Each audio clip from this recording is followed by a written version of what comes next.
यह किताब बताती है कि हमें सुबह क्यों उठना चाहिए। जापान के दक्षिणी छोर पर स्थित है ओकिनावा, और उसी ओकिनावा के पश्चिमी तट से दूर बसा है एक छोटा सा द्वीप, ओहिमी। यह द्वीप किसी विशाल उद्योग, किसी चमचमाते शहर या किसी प्रसिद्ध विश्वविद्यालय के लिए नहीं जाना जाता। यह द्वीप जाना जाता है उन हजारों लोगों के लिए जो 100 वर्ष से अधिक जीवित रहते हैं, और सिर्फ जीवित ही नहीं रहते, बल्कि पूरी सजगता, प्रसन्नता और उद्देश्य के साथ जीते हैं। यहाँ का हर व्यक्ति किसी न किसी गहरे उद्देश्य से जुड़ा हुआ है, और उस उद्देश्य का नाम है इकिगाई। यह पुस्तक इकिगाई द जापानी सीक्रेट, हेक्टर गार्सिया और फ्रांसिस्क मिरालेस द्वारा लिखित केवल एक आत्म सहायता पुस्तक नहीं है। यह एक जीवन दर्शन है, एक ऐसा प्राचीन जापानी मार्गदर्शक है जो हमें सिखाता है कि हम सुबह क्यों उठते हैं, हम किसके लिए जीते हैं, और हम अपने अस्तित्व को किस प्रकार सार्थक बना सकते हैं। यह पुस्तक विज्ञान, दर्शन, मनोविज्ञान और व्यावहारिक जीवन शैली का अद्भुत संगम है। आइए इस दर्शन की हर परत को एक एक करके खोलते हैं, उसे गहराई से समझते हैं और देखते हैं कि यह रहस्यमयी जापानी अवधारणा हमारे जीवन को किस प्रकार बदल सकती है। इकिगाई को समझने के लिए सबसे पहले हमें यह जानना होगा कि यह कोई लक्ष्य नहीं है, कोई उपलब्धि नहीं है, कोई पद या प्रतिष्ठा नहीं है। इकिगाई एक अनुभूति है, एक एहसास है। यह वह बिंदु है जहां 4 महत्वपूर्ण प्रश्नों के उत्तर एक दूसरे से मिलते हैं। पहला प्रश्न है, मुझे क्या करना पसंद है? यह आपका जुनून है, वह कार्य जिसे करते हुए आप समय का भान खो बैठते हैं।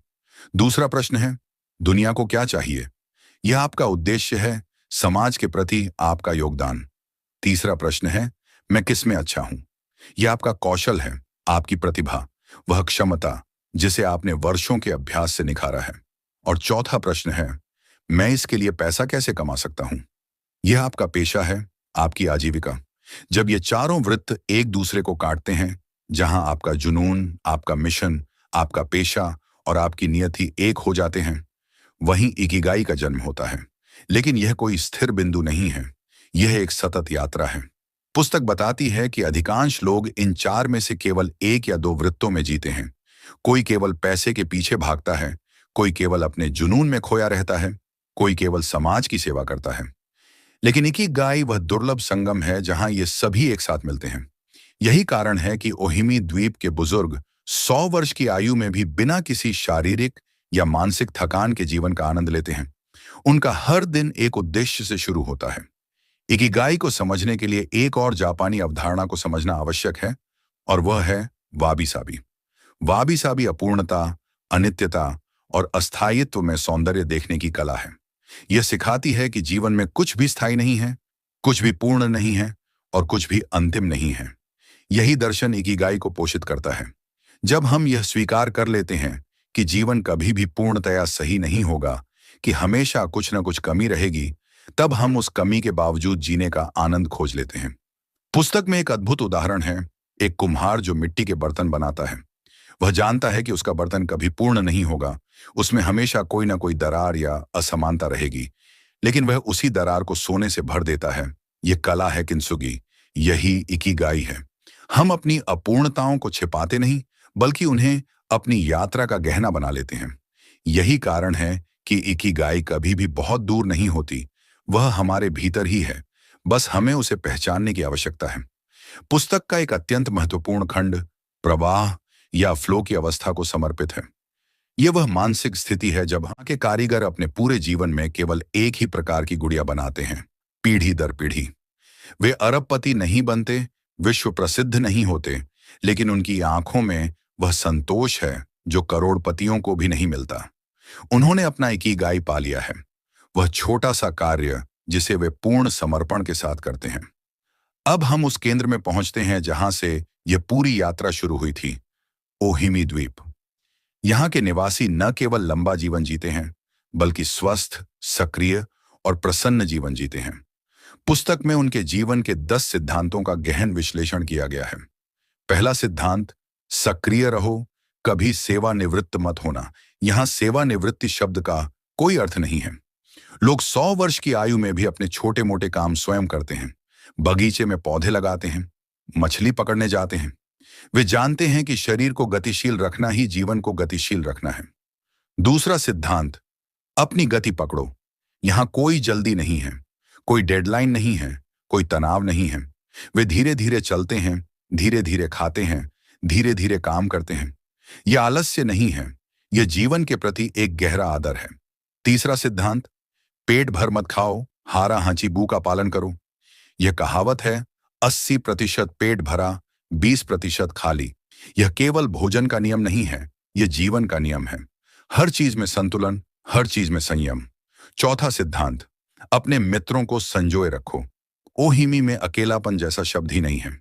यहाँ के लोग मोई नामक सामाजिक समूह बनाते हैं, जीवन भर के साथी जो एक दूसरे के सुख दुख में शामिल होते हैं, आर्थिक और भावनात्मक सहारा बनते हैं। पांचवां सिद्धांत, फिट रहो। ये जिम जाने की बात नहीं है, ये रोजाना की छोटी छोटी शारीरिक गतिविधियों की बात है। बगीचे में काम करना, पैदल चलना, योग, ताई ची। छठा सिद्धांत, मुस्कुराओ। यहाँ के बुजुर्ग हमेशा मुस्कुराते हैं। वे जानते हैं कि मुस्कान तनाव को कम करती है, रिश्तों को मधुर बनाती है और जीवन को हल्का करती है। सातवां सिद्धांत, प्रकृति से जुड़े रहो। ओहिमी का हर घर प्रकृति से घिरा है। वे सूर्योदय के साथ जागते हैं, सूर्यास्त के साथ सोते हैं। वे पेड़ों की छांव में बैठते हैं, समुद्र की लहरों को सुनते हैं। प्रकृति उनकी दवा है। आठवां सिद्धांत, आभारी रहो। हर सुबह, हर शाम वे उन चीजों के लिए धन्यवाद देते हैं जो उनके पास हैं, न कि उन चीजों के लिए शोक मनाते हैं जो उनके पास नहीं है। नौवां सिद्धांत, वर्तमान में जियो। अतीत का पछतावा नहीं, भविष्य की चिंता नहीं, केवल यह क्षण, केवल यह सांस, केवल यह अनुभव। 10वां सिद्धांत, अपना इकिगाई खोजो और यहीं सब मिल जाता है। ये सभी सिद्धांत वास्तव में एक ही सत्य की ओर इशारा करते हैं। जीवन का अर्थ जीवन में ही है, कहीं और नहीं। पुस्तक का एक अत्यंत व्यावहारिक और मार्मिक खंड कार्य और इकिगाई के संबंध को समर्पित है। लेखक स्पष्ट करते हैं कि अधिकांश लोग अपने कार्य को केवल आजीविका का साधन मानते हैं। वे सुबह उठते हैं इसलिए नहीं कि वे अपने कार्य से प्रेम करते हैं, बल्कि इसलिए कि उन्हें बिल चुकाने हैं। यही दुख का मूल है। इकिगाई हमें सिखाती है कि हम अपने कार्य को 3 स्तरों पर देख सकते हैं। पहला स्तर है नौकरी। यह वह कार्य है जो हम पैसे के लिए करते हैं। दूसरा स्तर है कैरियर। यह वह कार्य है जिसमें हम आगे बढ़ना चाहते हैं, प्रतिष्ठा और पद के लिए। तीसरा स्तर है पुकार। यह वह कार्य है जो हम इसलिए करते हैं क्योंकि वह हमारी आत्मा से जुड़ा है, चाहे उसके लिए पैसा मिले या न मिले।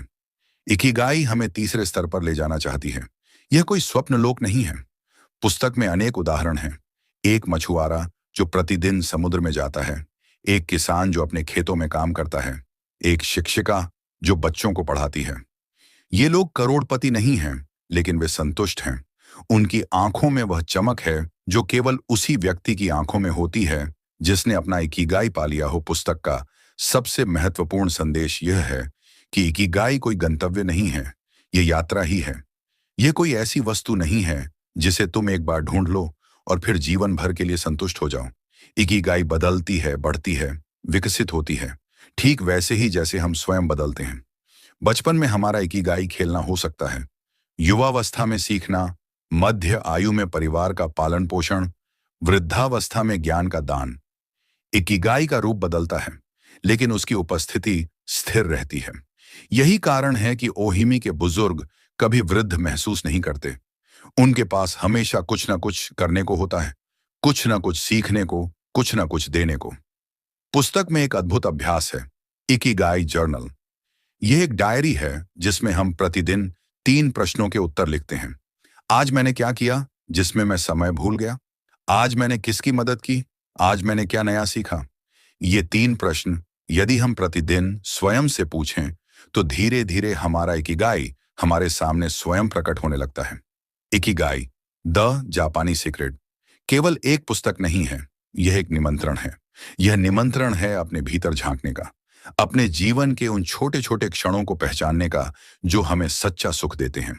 यह पुस्तक हमें बताती है कि जीवन का अर्थ कहीं दूर नहीं है, किसी बड़ी उपलब्धि में नहीं है, किसी विशाल धनराशि में नहीं है। जीवन का अर्थ तो उस चाय की चुस्की में है जो हम सुबह सुबह लेते हैं, उस पक्षी के कलरव में है जो हमारी खिड़की पर बैठता है, उस मित्र की हंसी में है जो हमारे दुख को बांट लेता है। इकिगाई हमें सिखाती है कि जीवन छोटा नहीं है। जीवन उतना ही लंबा है जितना हम उसे जीने का साहस रखते हैं। और यह साहस हमें तब मिलता है जब हमारे पास सुबह उठने का एक कारण होता है। वह कारण ही हमारा इकिगाई है। ओहिमी द्वीप के वे 100 वर्षीय बुजुर्ग हमें याद दिलाते हैं कि आयु केवल एक संख्या है। असली जीवन तो उस दिन समाप्त होता है जिस दिन हम यह कहना शुरू कर देते हैं, अब बहुत हो गया। जब तक हमारे पास सीखने की इच्छा है, देने की क्षमता है, प्रेम करने का साहस है, तब तक हमारा इकिगाई जीवित है। और जब तक इकिगाई जीवित है, हम भी जीवित हैं, पूर्ण रूप से, सार्थक रूप से, अनंत रूप से। यही इस पुस्तक का अंतिम सत्य है। यही इसकी सबसे गहरी शिक्षा है। इकिगाई कोई रहस्य नहीं है, यह हमारे भीतर ही छिपा है। बस उसे पहचानने भर की देर है। आपको अगर वीडियो पसंद आई हो तो प्लीज वीडियो को लाइक और चैनल को सब्सक्राइब जरूर कर लो, ताकि इसी तरह की और वीडियो आप तक पहुंचती रहे।